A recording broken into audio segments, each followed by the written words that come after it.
नमस्ते, आदाब, सत श्री अकाल, केम छो, होप सभी अच्छे होंगे। Welcome back to my YouTube channel Ankit Karwa. तो दोस्तों, जैसे कि आपको पता होगा कि मैं 2019 में कनाडा आया था first time as an international student, और मैंने एक साल का पोस्ट ग्रेजुएशन कोर्स लिया था। आपने मेरे कई वीडियोस देखे होंगे अक्षित के यूट्यूब चैनल पे। और आज मैं अपनी स्टोरी बोलने वाला हूँ कि क्या था मेरा रीज़न टू लीव कनाडा इन 2020।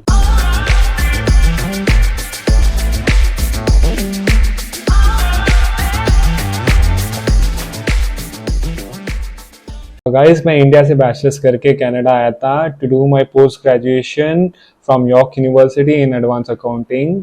और उसी दौरान मैं टिम हॉर्टन्स और सिक्योरिटी पे पार्ट टाइम काम करना स्टार्ट कर दिया था। इनिशियली मेरा प्लान था कि एक साल का पोस्ट ग्रेजुएशन कोर्स करूं, उसके बाद एक साल नौक भी जॉब करूं और अपना पीआर फाइल करूं। और ये इसके लिए था क्योंकि मुझे यॉर्क यूनिवर्सिटी से मास्टर्स इन अकाउंटिंग करना था और एडमिशन्स के कुछ रिक्वायरमेंट्स थे, जैसे कुछ प्री रिक्वायरमेंट कोर्स होते हैं, जॉब एक्सपीरियंस चाहिए, प्लस जीमेट भी चाहिए था मुझे। मास्टर्स की फीस थी $75,000 इंटरनेशनल स्टूडेंट्स के लिए, जो कि बहुत ज़्यादा है गाइस। तो मेरा प्लान था कि एक बार पीआर हो जाऊं और उसके बाद अपनी स्टडीज़ कंटिन्यू करूं और अपनी फीस खुद ही पे करूं, क्योंकि अगर मैं एक बार पीआर हो जाता हूं तो मुझे डोमेस्टिक स्टूडेंट की ही फीस पे करनी होती है, लाइक आधा हो जाता है खर्चा, और लोन भी मिलना बहुत इजी हो जाता है स्टूडेंट्स को यहाँ के। एक साल के कोर्स के बाद मैंने post graduation work permit apply किया और मुझे 15 महीने का ओपन वर्क परमिट मिला। तो जैसे कि मैं ऑलरेडी टिम हॉर्टन्स पे काम कर रहा था, तो मैंने मैनेजर से बात की और स्टडीज होने के बाद ही फ्रॉम डे वन मैं रेस्टोरेंट सुपरवाइजर का काम स्टार्ट कर लिया था। ये मैंने इसीलिए किया क्योंकि मेरे पास लिमिटेड टाइम था और मुझे जॉब सर्च में टाइम वेस्ट करना नहीं था, क्योंकि यहाँ पे फील्ड जॉब मिलने में 2-3 महीने तो मिनिमम लग जाते हैं किसी को भी। सब कुछ अच्छा चल रहा था, मेरा नॉक भी जॉब अच्छा चल रहा था, कनाडा घूमना फिरना हो रहा था और साथ में जीमैट की तैयारी भी चल रही थी। फिर 2020 मार्च में आता है कोविड, और कोविड ने सबकी जिंदगी में कुछ ना कुछ कर ही दिया था। अब मेरा जॉब था सुपरवाइजर टिम हॉर्टन्स पे, जो कि फ्रंट लाइन जॉब में आता है। अब जॉब मार्केट क्रैश हो गया एक हफ्ते में और सभी कंपनियां अपने एम्प्लॉयज को ले ऑफ कर रही थी। विद इन 1 वीक मेरे सभी कोवर्कर्स को ले ऑफ कर दिया था और मेरे पास ये ऑप्शन नहीं था कि मैं घर बैठ जाऊं और जो गवर्नमेंट बेनिफिट दे रही थी $2,000 सब का वो ले लूं, क्योंकि मुझे एक साल का फुल टाइम एक्सपीरियंस चाहिए था मेरे पीआर के लिए। फिर मैं 2020 में मुझे भी कोविड हो गया था और ना चाह के भी मुझे भी ले ऑफ होना पड़ा। और अच्छा हुआ तब मेरे पास हेल्थ कार्ड था, मैंने बना लिया था टाइम पे, वरना बहुत प्रॉब्लम होती थी। पूरे 2 मंथ्स लगे मुझे रिकवर होने और मेरा सिर्फ 10 महीने का एक्सपीरियंस बना एक साल में।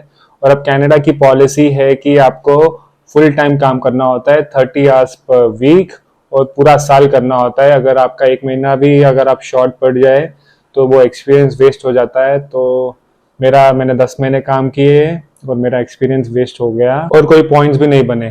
अब मेरे सिर्फ 10 मंथ्स के एक्सपीरियंस से मुझे कोई पॉइंट्स नहीं आए और मुझे इंडिया रिटर्न जाना पड़ा। पोस्ट ग्रेजुएशन वर्क परमिट आप जिंदगी में एक ही बार अप्लाई कर सकते हैं और तब कोई गवर्नमेंट पॉलिसी भी नहीं आई जिससे कि मैं अपना वीज़ा एक्सटेंड कर सकूं। और मेरे कनाडा से इंडिया जाने के बाद गवर्नमेंट ने एक फर्स्ट टाइम एक्सटेंशन ग्रांट किया था और अभी सेकेंड टाइम एक एक्सटेंशन ग्रांट कर रही है, जिसका भी वीज़ा 2023 में एक्सपायर हो रहा है। उन्हें 18 महीने का ओपन वर्क परमिट ग्रांट किया जा रहा है जो भी अप्लाई करेगा। पर जाने से पहले मैं अच्छा खासा कनाडा एक्सप्लोर कर लिया था गाइस। मैंने 3-4 दिन का मॉन्ट्रियल का ट्रिप प्लान किया था अपने रूममेट्स के साथ। उसके बाद मैं नायग्रा गया था। आप सोच नहीं सकते गाइस, मुझे 2 साल लग गए नायग्रा विजिट करने, जबकि यहाँ पे लोग कनाडा आने के 2-3 दिन बाद ही नायग्रा चले जाते हैं विजिट के लिए।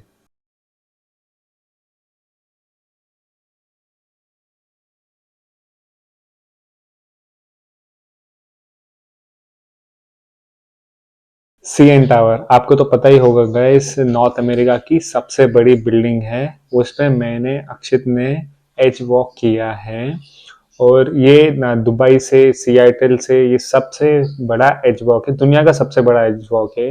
हम लोग 115 फ्लोर पे बिल्डिंग के बाहर एच पे खड़े थे guys.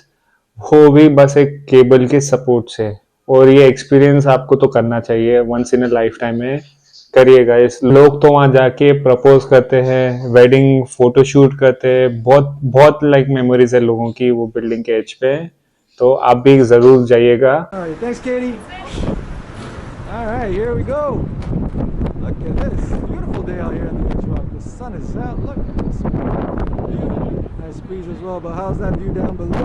Yep, that's a long way down indeed. Alright, you guys come on up and check this out. Here we go. That's it, man. The auction leading the troops out. That's it. There we go. Come on down this way, guys. Now, you see that camera down there? Yeah. Just stop there for me, okay? Wait till you have the camera. Alright, there we go. Welcome, guys. There we go. Yeah, rope out.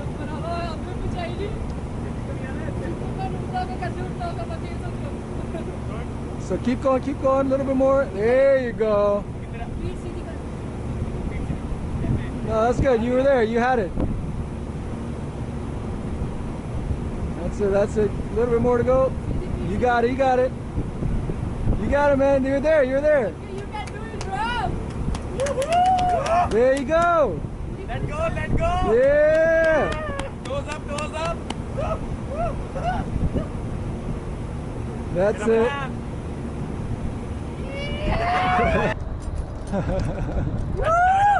There you go.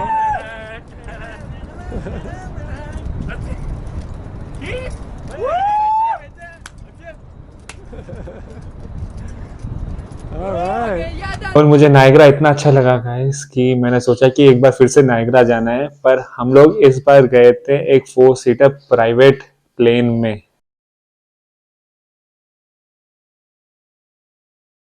US का visa मैंने जनवरी 2020 में apply किया था guys. मुझे US का visa मिल गया था जनवरी 2020 में, और वो 10 साल का आता है। फ्लैट कनाडा वीजा की तरह नहीं है कि आपके पासपोर्ट पे भी कुछ हो सकता है।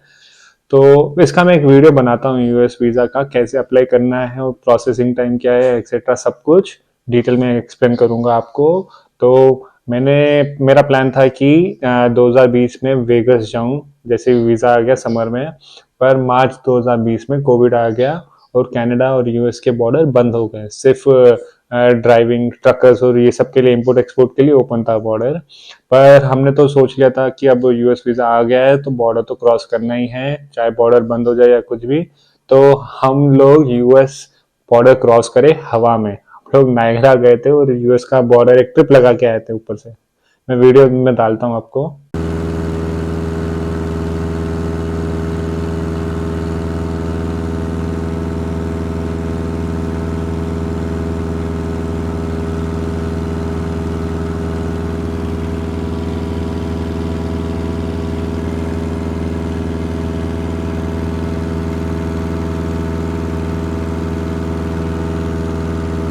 अगर आपको ये वीडियो अच्छी लगी तो please like, share and subscribe. और अगर आपको कोई भी डाउट्स है या कोई क्वेश्चन है कनाडा के इमिग्रेशन पे तो प्लीज नीचे कमेंट करें।